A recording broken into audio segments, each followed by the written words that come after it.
The children's bread is not for dogs. The children's bread is not for dogs. Who said that? Shall I take the children's bread and throw it to the dogs?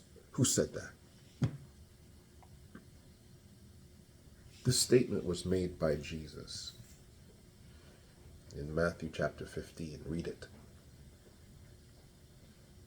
Speaking to a woman who was come to him simply to have him heal her child, who was not present, but who she had to leave in her country, because of the child's detrimental sickness. And she found her way to him and asked him, please heal my child, politely, like a mother would do who was desperate for her child to be healed. And Jesus looked at her and said, the children's bread is not for dogs.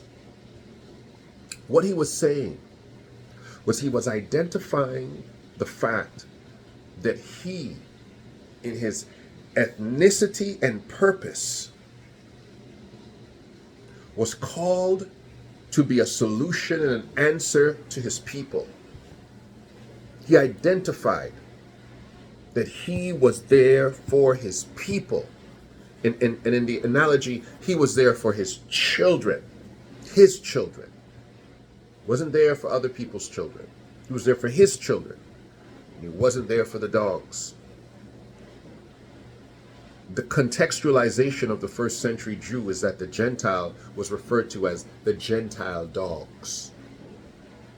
There was the Jew first, and then the Gentile dogs.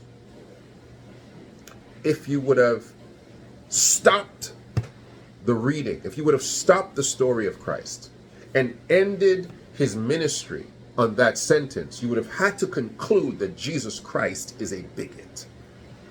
You would have to conclude that Jesus Christ is a racist.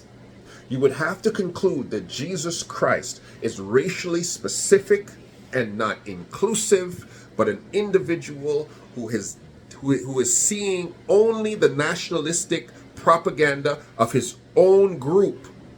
You would have to conclude that. You would have no other choice. It is the harshest statement that we've ever heard come out of the mouth of Christ. Scripture did not leave it out.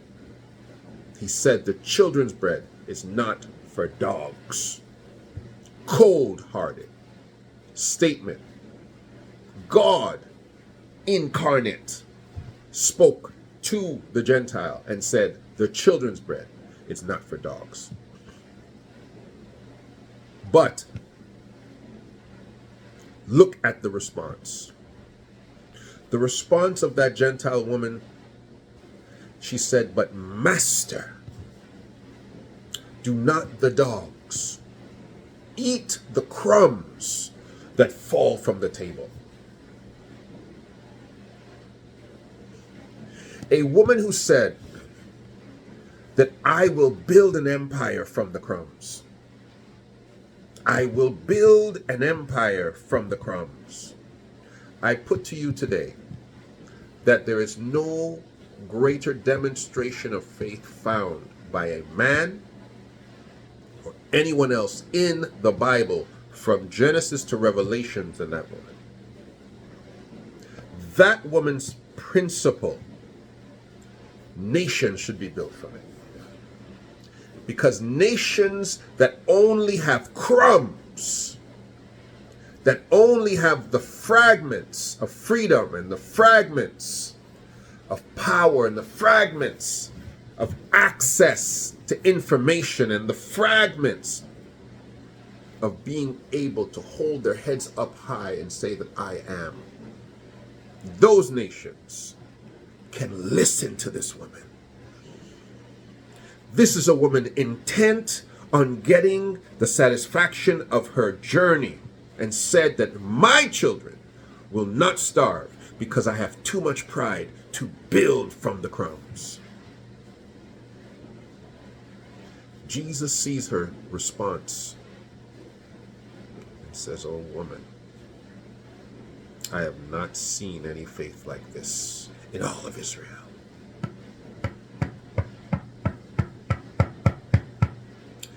She pestered and pestered his disciples.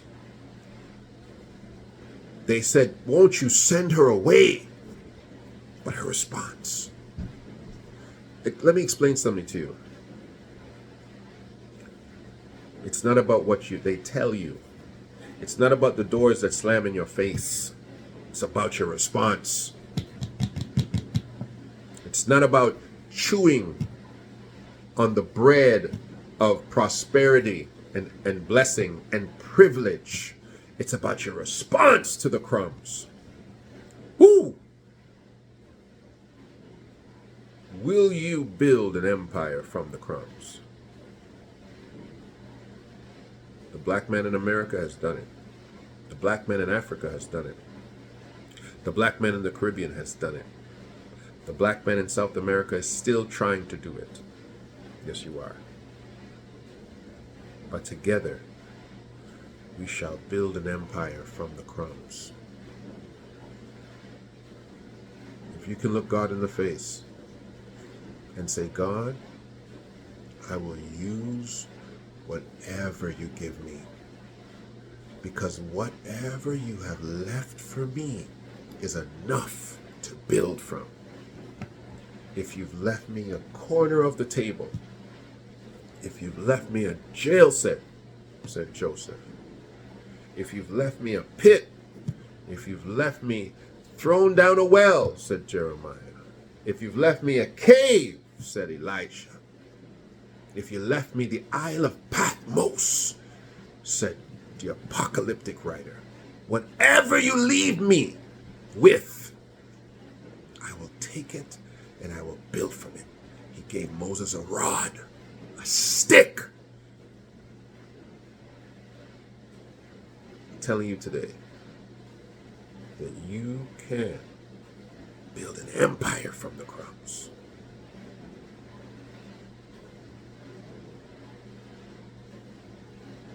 It's a dog-eat-dog world out there, baby. And those who want to eat are not too proudful or prideful to chew on the crumbs. Some people have only left you crumbs in respect to your own heart. Crumbs of a relationship that is just, it's brittle, but all you have is crumbs. Then you can say in your pride, you know what, I'm just going to walk away. They've only left me crumbs. Or you can say, God,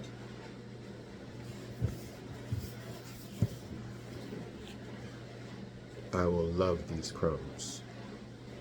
I will cherish these crumbs. And one day, I will turn these crumbs into bread. I will turn these seeds into acres and acres of orchards. The children's bread is not for the dogs. Whether I'm a child, whether I'm a dog, a crumb will be enough to build an empire with. Build it with me. And don't be afraid of their faces. Del K. Brereton. And this is the real spiel. We shall build from the crumbs.